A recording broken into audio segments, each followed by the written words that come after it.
to win. Looking end zone, throws, touchdown.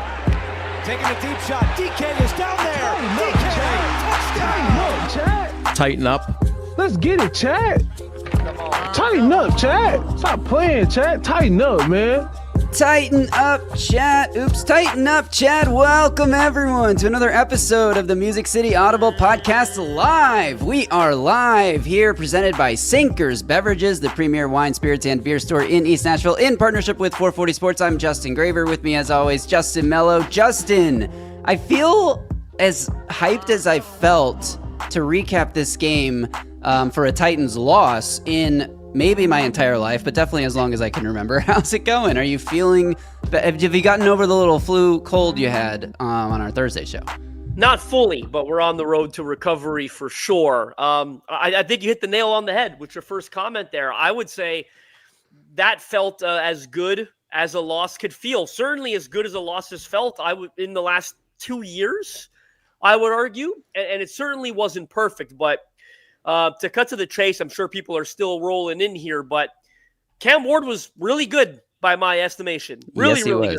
And he started that way and he ended that way. And there was really never a lull. You know, any down periods sort of felt like they occurred mostly due to the malpractice around him. And there was still malpractice around him, but the way that he was able to perform against that defense, and I think one of the selling features that might not get mentioned enough, and I'm just going to go with it immediately, against that defense, as you're down 30-10, multiple scores, a top 10 defense that's loaded at the pass rushing positions. You know how hard it is to just drop back and pass every single time, and that's what they had to do because they're down 20 points relatively early. And he drops back like 50 times in this game. And he loses his left tackle due to an injury. Not that he was playing great, but the backup is even worse. Yep. And then he loses his center a little bit later to an injury. The backup is even worse. He rolled out of that pocket so many times due to pressure. And it wasn't one of those cases where it's like, oh, he's seeing ghosts. Like he rolled out when he had to roll out because Seattle was constantly winning up front, as they're going to do. Again, when they know that you're passing it every single play. So impressive by Cam Ward. I want to start. I will throw it back to you. Yeah. I want to start by going through the Titans' first 3 offensive possessions. That might be a random place to go, but I had so many thoughts on how those first 3 possessions went. But I'll throw it to you first. Yeah, before we get into the nitty-gritty of the game, I wanted to talk some more high-level overview stuff, and starting with this question from Tombo Brewster: does this count for your Cam Ward 2-touchdown game? Now, I'm torn because obviously this is a multi-touchdown game, 1 passing, 1 rushing for Cam Ward. Now, I wanted the multi-passing touchdown game purely, not even for us, for the box score watchers out there who are going to see it and see that he threw for 2 touchdowns. And now when those guys go look at, and girls go look at the score, they're not going to see are their eyes going to go down to the rushing stats and then be like, oh, Cam Ward did have 2 touchdowns. Now, I don't know. But at the same time, I'll take what I can get. And this absolutely counts as a 2-touchdown Cam Ward game. The Titans scored 24 points, Justin. I mean, when was the last time? I think the loss to Arizona, or the win, over Arizona, was that the last time they got to 24 points? So that's great to see. And I think you hit the nail on the head when you said that Cam Ward still isn't getting help from the team around him. This is the second game in a row that Cam Ward has led the Titans in rushing, and he only had 37 rushing yards.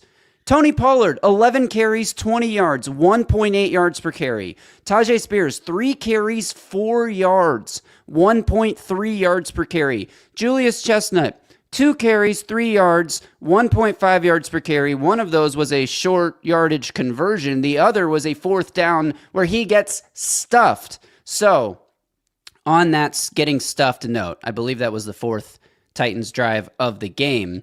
Just to button up the convo, Cam Ward, 256 passing yards on 28 of 42 passing. That's 67% completion, and the majority of his incompletions, I will give you 2 that Cam Ward missed. He overshot Pollard on a screen that he should have hit, and he overshot DK on the last drive there in that hole shot, cover 2 hole shot on the sideline.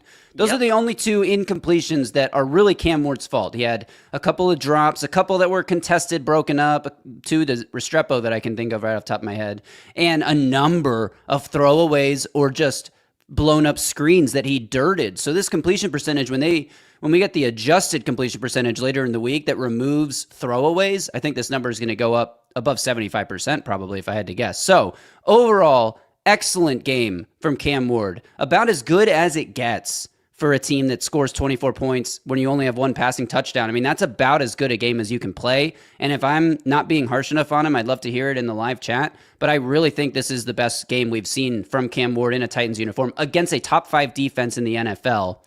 So yes, let's do what you want to do now and get to those opening drives. And I'll set you up here. The Titans open the game with a 15-play, 62-yard field goal drive that gets as far, or as close, I should say, as the Seahawks 3-yard line before they ultimately end up settling for the field goal there. What did you see on this drive? Because I saw Cam Ward making a lot of plays when there maybe wasn't that many plays to be made. Well, it was a 16-play scoring drive, right, as you noted. So they start off, I don't want to try not to go play by play, but 3-yard Pollard run to start the game. 2nd and 7 from 36. Cam Ward scrambles for 14 yards up the middle. That was a phenomenal play by Cam Ward. I think that was the one where he held the linebacker, right? He faked the throw just as he was kind of passing the line of scrimmage, got the linebacker to leave his feet, and it led to so many more yards by getting the linebacker to second guess what he's doing. I mean, that was a phenomenal play. 2nd and 7, he hits DK for 5 yards, gets him into a 3rd and favorable. 3rd and 2, this was the contested catch to DK that he's not able to come down with it. I thought he should have. Like, he got both hands on it, I think separately, but I thought he could have caught it. Well, they end up with a 4th and 2. It was a great throw. That slot fade to DK was a great throw. Excellent throw, noted by Glasgow Stud in the chat here. 4th and 2, lo and behold, Mike McCoy goes for it. So happy to see it. And he completes the pass to Gunnar Helm. A little beautiful. He kind of just dumps it off. I don't want to call it off script, but I believe if I'm recalling correctly, he looked like he was about to take off and run. He kind of turns back to his other read and just flips it over to Helm. Just great play, improvising there. Gets it on 4th down. 2nd and 9, 2 plays later after converting that 4th down, was one of his best plays of the day. And it's funny enough, I thought it was going to be one of his worst plays of the day. When he's in the grasp of that sack and he's about to go down, that was an incredibly clean pocket for quite a few seconds. When it was about to end in a sack, I was so disappointed that was the end result of that play, and I was certainly going to ding him with a negative play. He gets the ball out to Chig before his knee goes down. It goes for 10 yards. It's a 1st down conversion. I mean, that was just exceptional play, off-script improvisation by Cam Ward. Again, I wanted to see it come out a little earlier. So disappointed when I saw him in the grasp, but what an unbelievable way to conclude that play. Gets into a 2nd and 5 thanks to a penalty, runs for 4 yards, right? Like, just constantly making positive plays. They get a 1st and goal. I hate the play call. It's like a toss on the edge to Tajay Spears. Horrible call. Slow to develop. They had that call too fast. They're floating around. They clearly had that call in the game plan because they called it like 6 times to each different side. It wasn't always the same side of the field, but that little pitch sweep toss thing, and I don't think they had a positive gain. I think they might have had a negative gain or a loss on almost every single one of them. It was ridiculous. It loses 5 yards, brings it a 2nd and goal on the 14-yard line. And then what does Cam do? Great pass to Chimere Dike for 11 yards. Gets you back into 3rd and goal, gives you a chance. I actually like the 3rd and goal play call. They were trying to get that release to the back middle of the end zone there. Just didn't work out. I didn't blame Cam for not throwing it. I thought that would have been very risque, if you will. It was really well defended. It was well defended. And then honestly, you could I don't think you'll complain.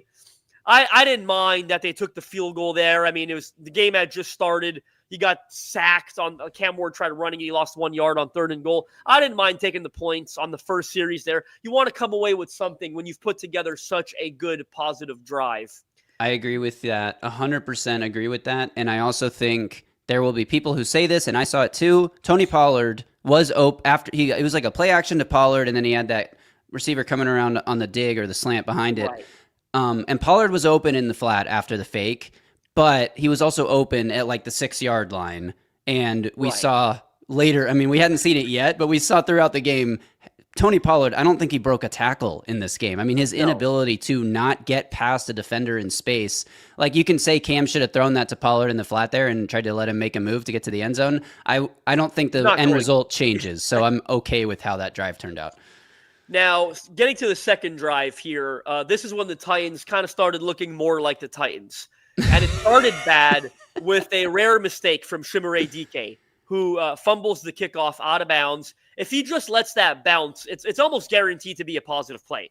It's either bouncing out of bounds and you're taking it at the 40, or I think it's bouncing out the end zone and you're taking it at, the 35, I think, when that happened. So, rare mistake for Chimere Dike. Spoiler alert, he'd make up for it later. But that was a rare one for him. They start the ball at the 3, right? And then on the second play from scrimmage, 2nd and 5, you get a chop block on James Prochet. Okay, I'm actually surprised the Seahawks declined this one, but I guess you're in the sig where it's all the down and distance. It wouldn't have been the full benefit of the penalty, right? Because it would have been half the distance to the goal. So they decline it. It's 3rd and 3. Cam Ward, another incredible play on the move, hits Chimere Dike for a 25-yard gain, a little bit of improvision there, flips it out to him. Incredible.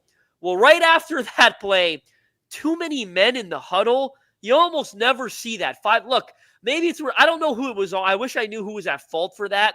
You got 2 receivers up from the practice squad. Like, you're dealing with a bit of a makeshift group there. I would almost bet it was on one of the receivers, but too many men. It's 1st and 15.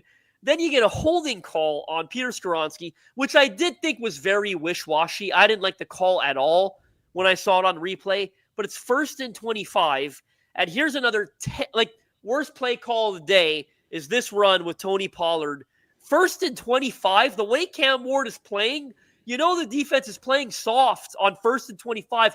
They might give you 10 yards. They're probably at least giving you 7. Get me back into 2nd and 18, Terrible play call to Tony Pollard. It's 2nd and 29.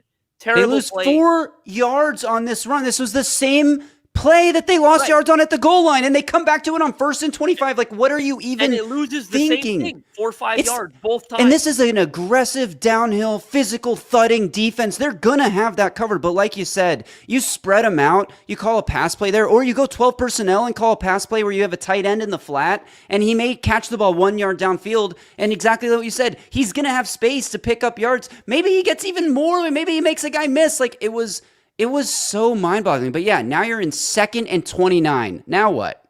Well, they get themselves into a 3rd and 19, and they run a surrender play to Tajay Spears, who almost made something incredible happen. Yeah, he did. He gets like 12 yards, gets him, I think, into 4th and 7. But you're backed up, so they end up punting. But I wanted to bring up this drive because you talk about, starting the ball at the 3-yard line thanks to the special teams mistake. You get the chop block penalty. Okay, it gets declined, but never great. You get the too many men in the huddle. You get the penalty then to Skoronski. Yeah, it's wish-washy, but it's 1st and 25. Then the horrible play call. Like, just so many mistakes around Cam Ward on this drive, right? The Seahawks get the ball back, immediately score a touchdown. I'm not going to spend a lot of time on the defense. 63 yards to Jackson Smith and Jigba. Best receiver in the NFL this year. I don't know what you're doing getting Amani Hooker lined up one-on-one with him on this play. Just terrible. You got to see that pre-snap. I would have been down to call timeout. I'm dead serious. Like, there's no way I'm letting Amani Hooker pick up Jackson Smith and Jigba on this play. Anyway, quick touchdown. Timeout real quick. Let me address this comment. I thought Graver wouldn't be getting upset about these calls anymore. No. We put to bed the idea of getting upset when the team doesn't go for it on 4th down. That's what we put to bed. The idea that they're going to literally make it harder on Cam Ward by calling stupid plays, we're going to still lambast that. So continue, Justin. So Titans get the ball back, 3rd drive. Another special teams mistake, one that goes under the radar. A half-decent return by DK, but there's a holding call. So they get flagged 10 yards. Starting at your own 15, you're once again backed up, okay? Cam Ward gets a positive play, 1st and 10. Well, he runs for 3 yards. Up the middle, he scrambles 3 yards. Under Now, instant pressure. That easily pressure. could have been a sack, and he made a great play to get positive yards out of it. I wish I tweeted this, okay? Because now the game ends up changing a lot. But before the next play, I swear to you, I thought to myself, if the Titans are going to win this game, they really got to start putting this ball in Cam Ward's hands a bit more often. What's the play call on 2nd and 7? A run from Tony Pollard up the middle that gets 0 yards, right? Like, it was just so bad. It brings you to 3rd and 7. Cam Ward gets sacked. The Seahawks send more. I believe they sent more than you had guys blocking. Tajay Spears doesn't do a very good job picking it up, but I don't think it was just on him. They got pretty overwhelmed. Yeah, on this play Latham in protection in general. Latham got beat on the right side, and this is one of those sacks where, like, whose fault is it? Did the quarterback hold it too long? No. Cam Ward literally hadn't hit the top of his drop when he already had to move because he was going to be pressured. Tried to step up away from the guy that Spears wasn't blocking into the guy that Latham wasn't blocking. Bad. It was such a bad possession. I hated the penalty on special teams, and then I hated the 2nd and long, unimaginative, uninspiring run to Tony Pollard up the gut. Well, a play action pass there, because I went and rewatched that series actually. A play action pass there, the Seahawks have a run blitz, and you run right into it. You could have had a huge play there. But yeah, so the next possession, they finally get the ball back after they force a what happened there? They force the Seahawks field goal. So it's 13-3. They hold the Seahawks to a field goal. And they get the ball. Yeah, the 4th possession. I don't think I wanted to go this one play by play, but there's a couple of them that were notable. Once again, they get themselves into 3rd and 9. Granted, the first 2 plays were drop back passing plays. But they get themselves into 3rd and 9. No, the first 2 plays were screens. And the first one, he had to dirt because it was completely blown up. And the second one goes to Gunner, and he is completely blown up. He gets 1 yard. And now you're in 3rd and 9 because you haven't called a play where your quarterback actually gets to make a decision and do something. And you know you're bad at screens. And you continue to call screens. And it sets you up in 3rd and 9. And you're lucky you have Cam Ward, who's able to deliver a bullet to James Prochet over the middle for a 23-yard pickup. I'm glad you remembered that they were screens because I didn't, but I wanted to talk about the pass to Prochet. If he didn't do so many incredible things in the 4th quarter, this might have been his best play of the game because this was an absolute seam shot. It was just gorgeous, like just perfect ball. And then they get themselves into a 3rd and 1. And, this one, I'll be honest with you, I didn't have as much issue with the play calling here. This is almost what you want. They pass the ball on 3rd and 1. They go to Gunnar Helm up the left sideline. I love that he play gets call. both feet in bounds, but he can't bring it in. I thought he had a chance to bring it in. Would have been a nice, tough catch, but it's one of those nice, tough catches that I feel like we talk about every week that they never actually make for him, right? Like, I don't think it was an easy catch. It would have been a nice catch if he made it, but it was very makeable. He doesn't come down with it. It was a great back shoulder throw. Gunnar Helm has been that reliable guy who will go up over the top and make that catch this year. So it was disappointing that he didn't come up with it. I think he mistimed his jump. He jumped early and he was on his way down when the ball got to his hands and he just didn't bring it in. And ultimately it is on Gunnar Helm. I'm not going to hold it against him too much because he's been the only guy making that catch this year. But it was a great play and Cam Ward made a great play. And then 4th and 1, should we let the quarterback who's been cooking put the ball in his hands, make a decision? Maybe it's even a read. You want to keep it on the ground? Maybe it's a read option, something where he has the ball and he gets to decide. Or should we rely on the run game that has lost more yards than it's gained through this point in the contest? What do you think they did, Justin? You know what? You can ding me for this because I'll slightly disagree. Maybe I'm a little old school, but I think they had 7 linemen in the game. I think they had Corey Levin at fullback. Yeah. I want. So what's Seattle? So what is Seattle going to expect when you do that? Maybe you go against the expectation once a game. 1 yard. Pick up 1 yard when you run the ball. And look, I can accept it more because they tried the shot on 3rd and short. I liked that they actually went for the pass on 3rd. They actually thought ahead here. We don't get it on 3rd. We'll try to run it on 4th. Call me out. I didn't hate this. I want you to be able to get 1 yard when you have a freaking center as your fullback and you've got your 3rd string running back who's a big, powerful guy. I was incredibly frustrated that they couldn't get that yard. Everyone always wants the bells and whistles. I get it. I always want you to be able to line up, tell them you're running the ball and get 1 yard. That's an execution failure in my opinion, all the time. Exactly. You want this team to be physical enough to get 1 yard. That's all you're asking for. And again, if they had done this on back-to-back plays, they'd done it on 3rd and short, I'd be here complaining. But I like that they tried the design shot to Gunnar Helm on 3rd and short and then went to the security, the safer, higher percentage play, if you will, on 4th. They couldn't execute either one. I think that, again, that's going to come down to an execution issue. They did not get the ball again later this half. I don't think we got to go series by series. No, we're not going to. The rest of the way. But those 3 felt the first opening 3 and that 4th. Those are 4. Ended. We just went through 4. I know. I said the first opening 3 felt very notable to me. Then that 4th having the Prochet shot on third down, and then what happened on 3rd and 4th and short. But getting to summarizing the rest, with getting to just Cam Ward in general, the 3rd quarter I thought was not great. Hang on. Before we get to the 3rd quarter, I wanted to just make one overarching comment on those first half series we talked about, because as you go through it, Justin, you go through it play by play like that, and it's like, oh, Cam Ward made a great play to get them out of a tough situation, and then somebody else messed up. Somebody didn't catch a ball they should have caught. Somebody committed a penalty. The play calling, or they can't execute, I guess, a 4th and 1 if you want to go that direction, which I agree they should be able to execute that. I just feel like you should know by this point in the season that you aren't going to execute. But regardless, the point is the team goes into the half with 3 points. Cam Ward is 11 for 15, averaging 7.3 yards per attempt. His 4 incompletions, one of them is the Helm drop. 2 of them are dirted screens. It's like, what? And the other one is the Shim drop. Those are his 4 incompletions at halftime. Not a single missed throw. And they have 3 points, and he's the leading rusher. What else can he possibly do? You look at every play in the first half. He literally could not have been better. And they end up with 3 points. That's what we've been talking about all year when we say the team is failing him, and the people that want to come at us for not criticizing Ward enough or not being harsh enough on him, or anyone who thinks that he's not going to be the quarterback next year, should be in a QB competition, like hasn't seen enough positive signs to say he's your guy going forward. Like, that's why that first half is the perfect encapsulation of it. They only had 2 possessions in the 3rd quarter. The first one was Cam Ward's worst possession. It was the one where he missed the screen to Tony Pollard on 2nd and long.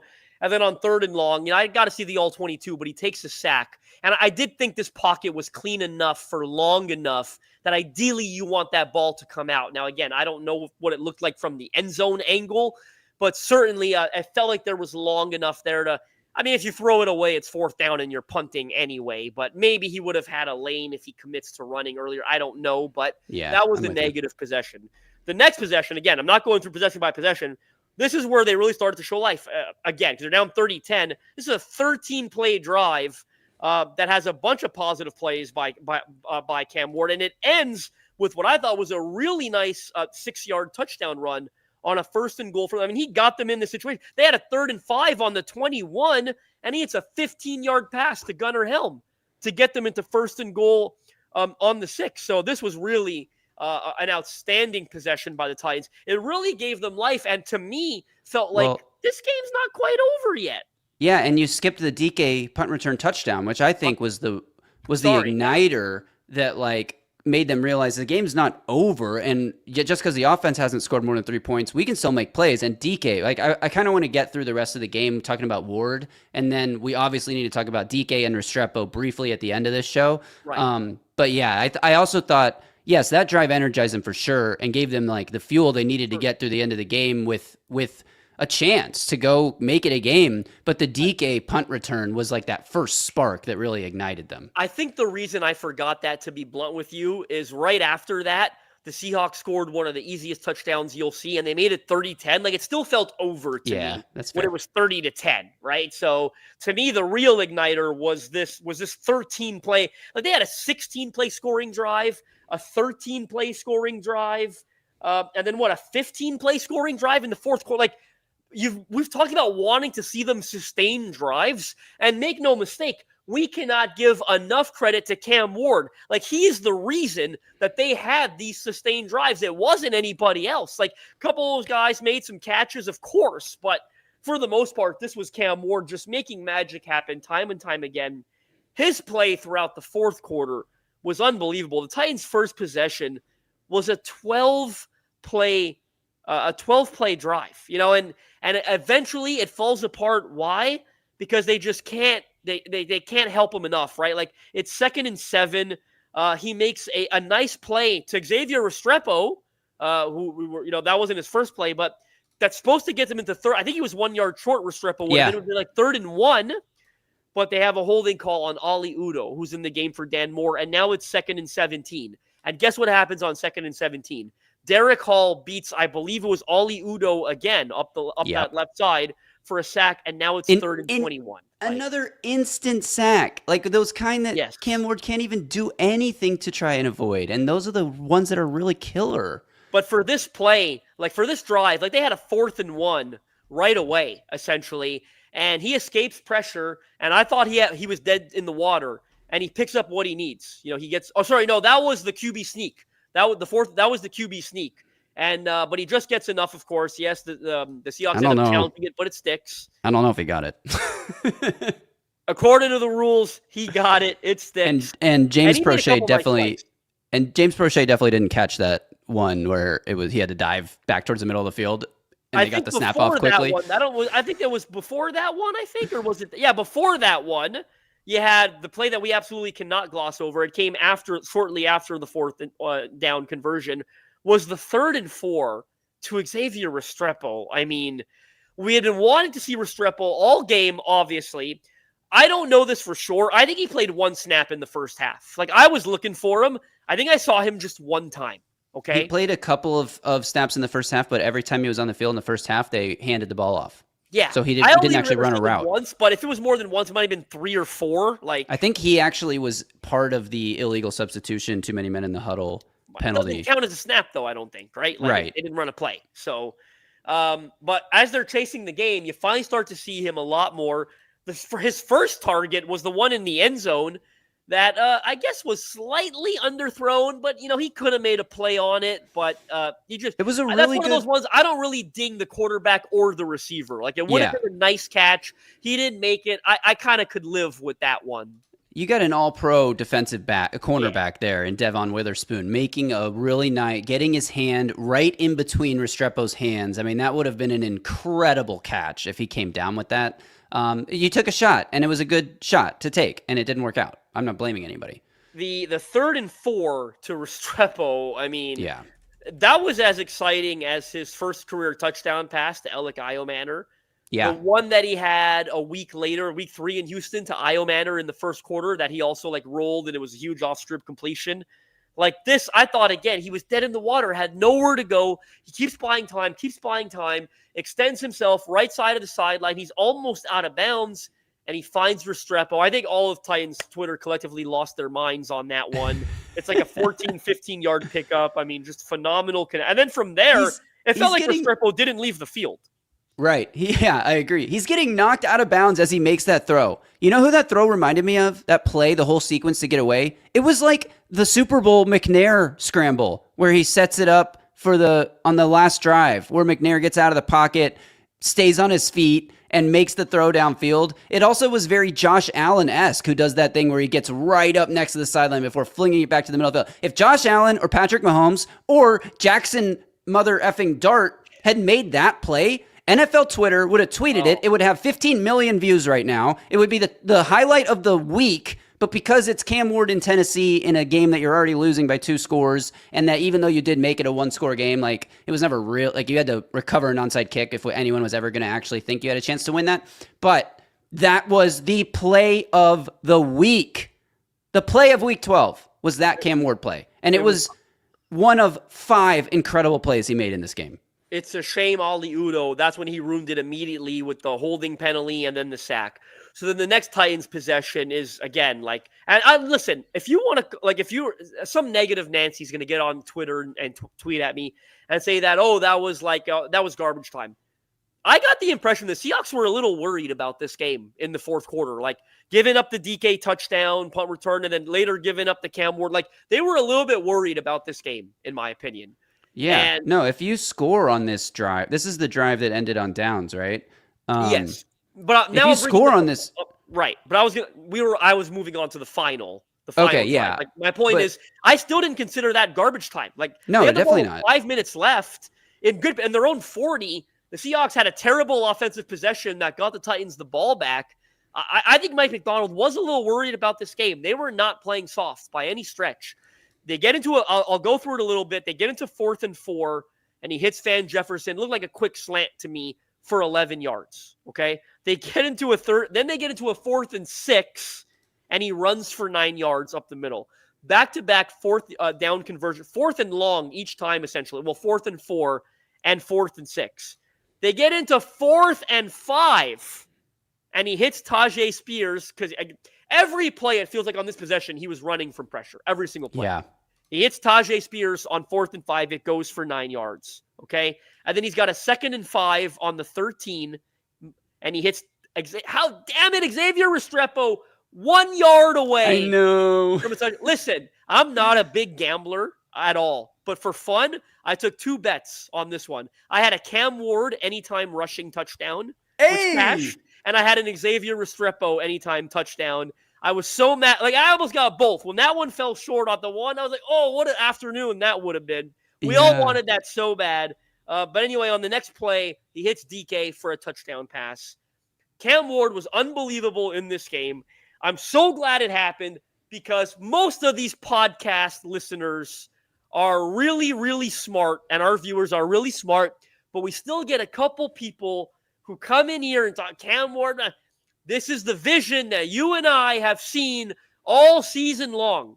He was phenomenal in this game. He had 2 bad throws. The miss to Tony Pollard on the screen, and to be honest, the one that he missed to DK, like that's got to be a perfect ball. Like, that's a honey hole shot. That's got to be perfect. And he's made it this year. Remember the one he made to Gunnar Helm over the shoulder? I don't remember what game it was, but you know exactly which one I'm talking about. It was very close to that one, right? Like, he can make that throw. It's got to be perfect. Those are Cam haters awfully quiet. I can't wait to see how Jared Stillman spins this nonsense. Like, Cam Ward was phenomenal today. It was his best. The Titans have lost 3 games in a row by 1 score to 3 potential playoff teams, the Chargers, the Texans, and now the Seahawks. Cam Ward was good, in my opinion, in all of them, but he was really good today. It was his best game in a Titans uniform. Listen, I had so much fun. I know you did too, because the whole time I was watching it, they could be 1-10, and I had so much fun because he was unbelievable. The vision is there. He looked like every bit of the franchise quarterback. I had a Seahawks analyst text me and say, there are going to be so many coaching candidates lining up that want to coach Cam Ward next season based on what I'm seeing today. He was excellent. It was his best game. I can't wait to grade him. I can't wait to rewatch this game. It's going to be so fun to rewatch the all-22 and see. I cannot wait to rewatch this game. I can't wait to do a cut up of the bonus plays, like what I would call playmaker plays. Like, it's not really there, but you take it on yourself to create something. And he did that more times in this game than he has at any game this season, even the Cardinals win.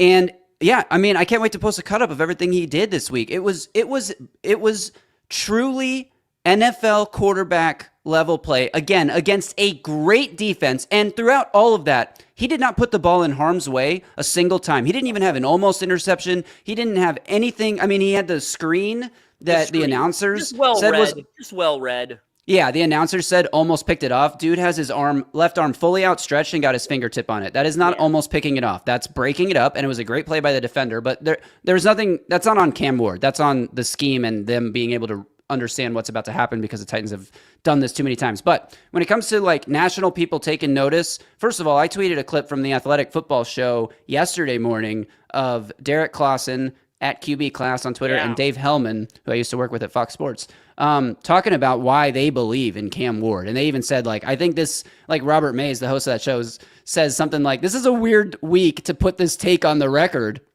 And Derek Clausen goes, no, I'm so confident in it. Cam Ward is a good quarterback today, and he showed it in this game. And that was the beginning of the national wave because during this game, Greg Rosenthal tweets, Cam Ward has played an outstanding game despite the score. Not much more he could do. The same conclusion I came to. Mina Kimes, Seahawks fan, tweets, Cam Ward's put up a better performance versus the Seahawks defense than a lot of veteran QBs this year. And Hayden Winks, my former coworker at Underdog, the all-22 posters, parentheses me, will be able to post a lot of Cam Ward tomorrow. Look, Cam Ward had a great game Anyone who says otherwise is using bias to inform their opinion, and you see the people who have no bias, objective tweeters out there saying the same thing as us.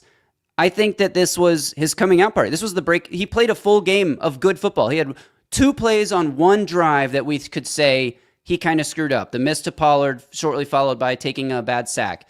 Every other play on this game, he did about as much as you could expect, with maybe that one exception of the DK hole shot. And I'm so happy that we got to see it. That's how I feel. I'm just like, we got our guy.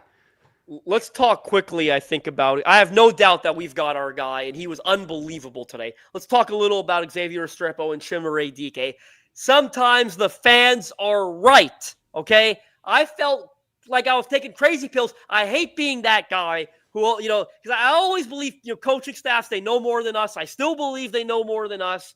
But you're telling me Xavier Restrepo should not be on that field ahead of Mason Kinsey. Are you kidding me? Like, he wasn't perfect by any stretch, but coming up with that third and four off stripped play.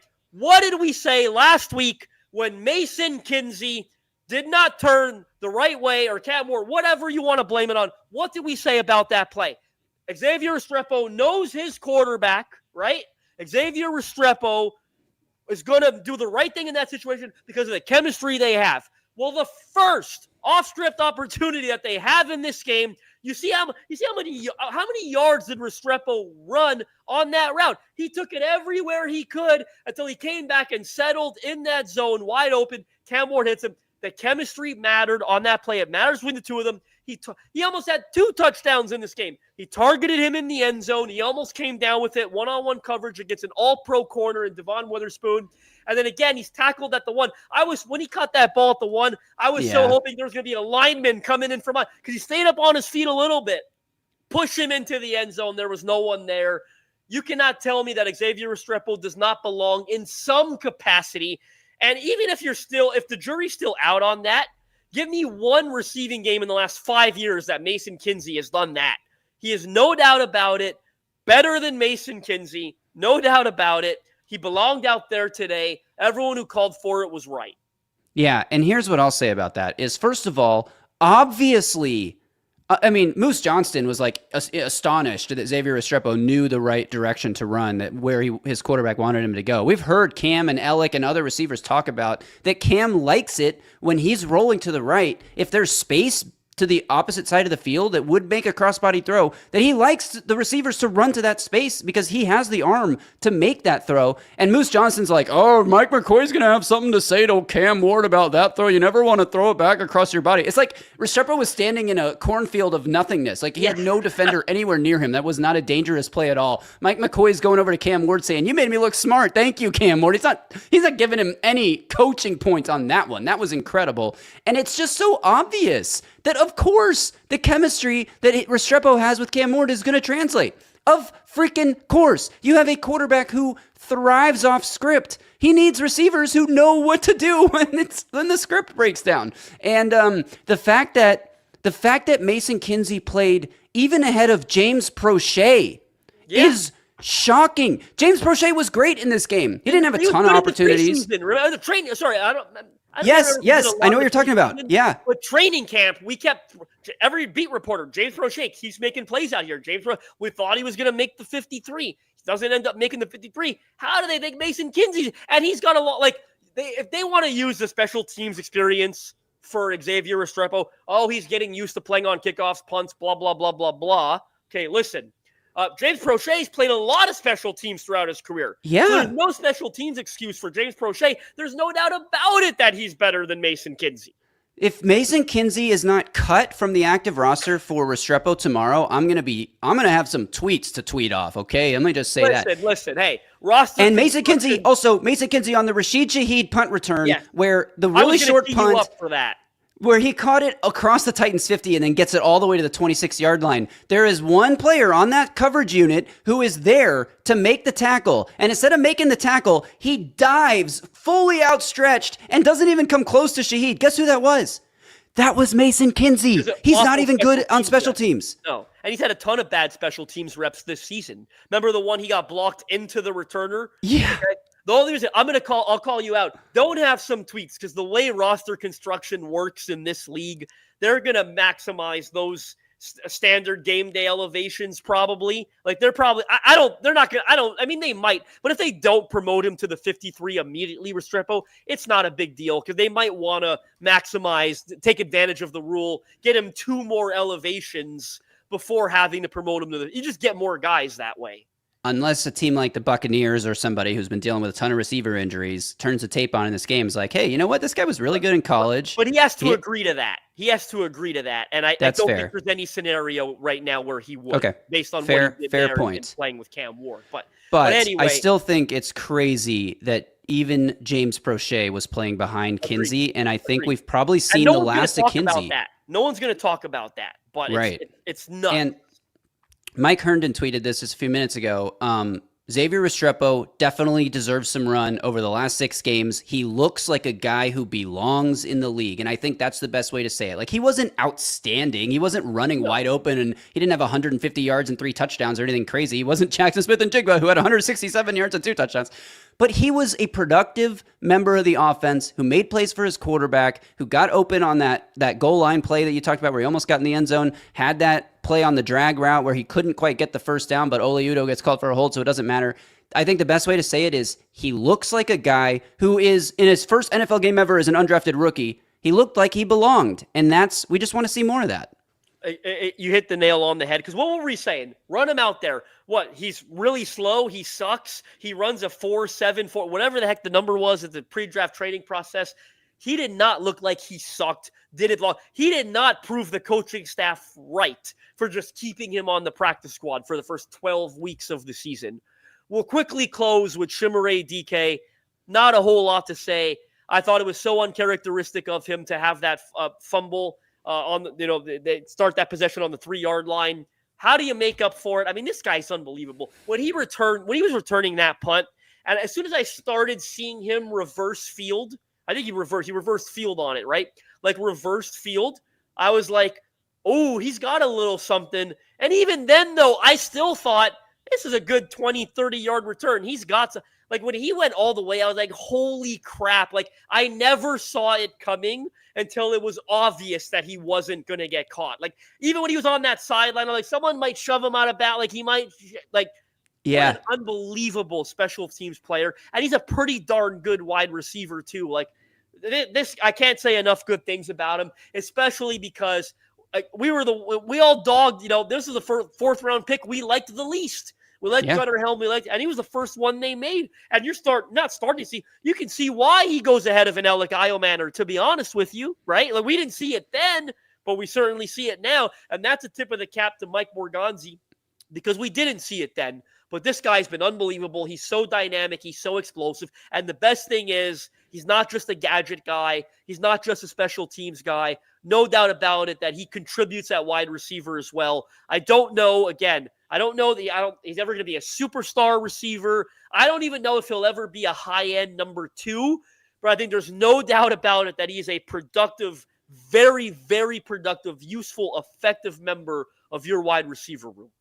He is a valuable player. He adds value on offense and a ton on special teams. And if he's not an all-pro returner this year, we riot. We riot as a fan base because he might get overlooked because the Titans are the Titans. But he should be the all-pro, first-team all-pro punt returner this season. He's been the best in the league. He now matches, who's the other guy? There was one other player. Was it a Jags player? I can't remember. There's one other player in the league who had 2 punt, maybe Panthers? I can't remember.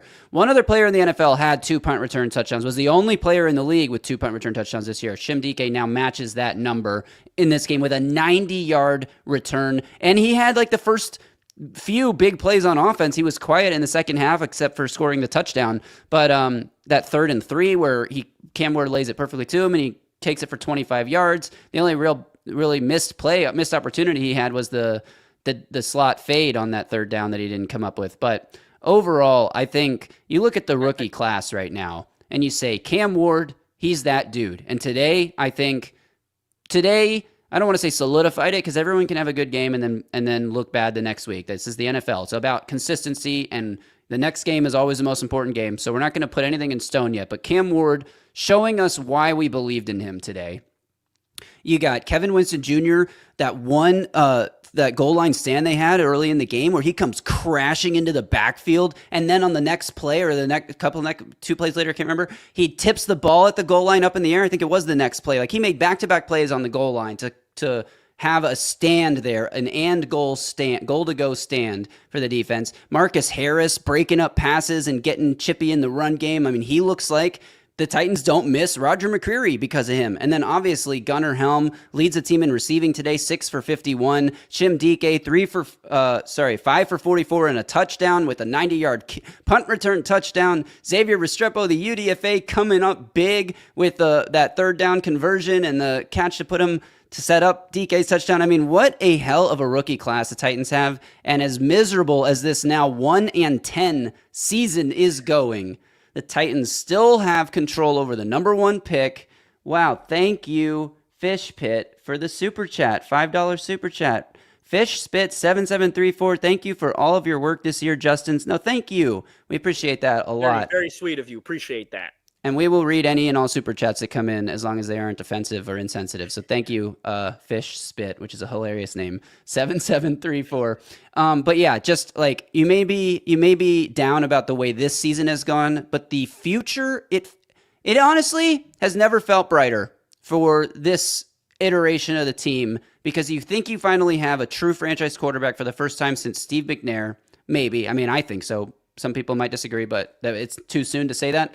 But you're going to have the number 1 pick, hopefully. You're going to have the second most cap space in the NFL, and you're going to hopefully go hire a smart new head coach that can come in here and really take this team. Like, until we know that they misuse the draft pick or they hire the wrong coach or that Cam Ward flames out or any of the disaster scenarios that could come down the pike, right now, it's all open that it could be good. So to me, the future feels super bright right now. I'm going to put sunglasses on because it's blinding me, Justin. I mean, look, too bad the Giants lost that game in overtime. The Jets almost pulled off an upset. Like, Titans would have even more control of that number 1 pick. But one of the Raiders or Browns are going to win a game today because they're playing each other. So that'll be a positive development. One of those teams will go 2 wins ahead of the Titans. So that's good news. And then the Giants and Raiders play each other late in the year. So let's root for the Browns to win today. So then in case the Titans beat the Browns, they still have a game on them. And let's root for the Raiders, then we'll be at 2 wins. Let's root for the Raiders then to beat the Giants later, so they'll also be at 3 wins, and hope that the Giants can pick up another win. They almost beat the Lions today, like you said. That they could beat somebody, but I think that'll do it. We didn't really talk a lot about the defense outside of briefly mentioning Winston and Marcus Harris, but does anyone care? Arden Key had a cool sack. I don't know. Does anyone care? We'll talk a little probably later in the week, because I thought Kevin Winston and Marcus Harris, I thought they both played good games in this one. So even though Winston, Jalen Armour Davis, who cares? But I think Winston did get beat deep on that one JSN play, but like, I hate the situation you're putting him in there, right? Like, agreed. I don't know that I want a single safety in the NFL on Jackson Smith and Jigba this season. I probably don't want my 3rd round rookie who's playing in like his 3rd game defensively, not just special teams. So that was a bad look on that one. He actually had some positive plays. Kevin Winston did before that play. I think that's going to do it for this very special live edition of the Music City Audible podcast. We got our first super chat tip. That has never happened before. I almost took my shirt off. I wasn't sure what I'm supposed to do for that tip. I was like, does Fishbit want me to go shirtless? I don't know he would have taken the tip back if I did that. So thank you, Fishbit, for the tip, and thank you to everyone that I did not do that. We just got another one. Tombo Brewster, thank you so much. Appreciate the episode. First proper Tighten Up game for ages, even with the loss. Totally agree. Totally agree. I feel good. And that's £5 or euros. If that was in Canadian, that'd be $100. Can you switch the currency over to Canadian? That's like the way our dollar is out here where I'm living right now. That's like $100 right there. So thank you, Tombo. You're a regular on here. You're a regular in the comment section. I love responding to you and getting to call you Tombo. So please never change your YouTube name. I absolutely love it. Thank you to everyone, really. That this has been very, very generous of you guys to do that today. I didn't even know that was an option, and we've never asked for it. What we have asked for, although chances are if you're still here 50 minutes into the stream, we are now less than 50 subscribers away from reaching our goal. We picked up a couple over the weekend here, less than 50 away from our goal of 5,500. I know it's going to take us a little bit of time. Subscribers tend to roll in a little slower this time of year. Another tip here from True Hype. Wow, this is so 1.5 sacks for Draymond Jones. Thank you, True Hype. Thank you for the tip very much, and thank you for pointing that out. Draymond Jones is now half a sack away, and the Ravens making the playoffs. They got a big win today. Both those things happen. The Titans will get a 4th-round pick out of that. Can you imagine they get another Chimere DK out of that Draymond Jones deal on any side of the ball? That would, or a gunner helm. That would be huge. With the Ravens win today and the Steelers lost to the Bears today, the Ravens are now leading the division somehow after the start that they had. Wow. They hold the 4 seed right now, and the Steelers are in the 8 seed, but if the Jags lose today, then they might jump. Anyway, but it's looking very, very possible for the Ravens to make the playoffs. So all Jones needs is another half sack this year, and the Titans jump up into the 4th round. That would be excellent. Thank you for the tip and for pointing that out. And remember, that's an extra pick. That was the one trade they made that was not a pick swap. So they're guaranteed to get an extra 5th rounder out of that deal. But it's really starting to look like it's going to be a 4th rounder. I absolutely love that.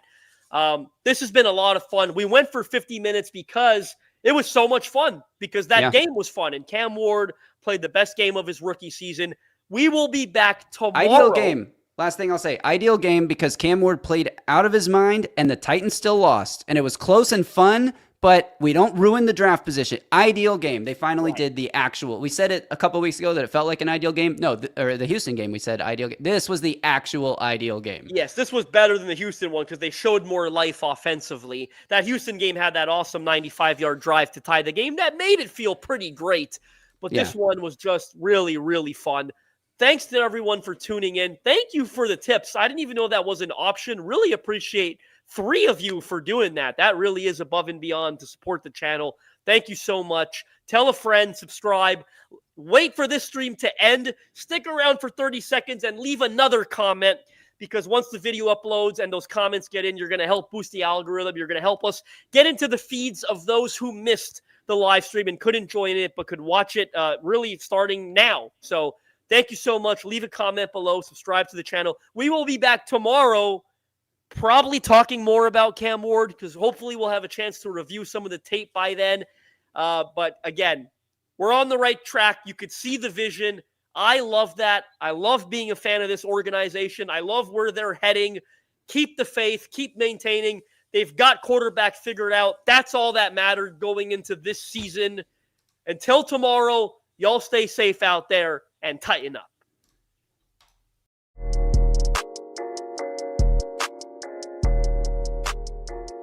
A Broadway sports media production.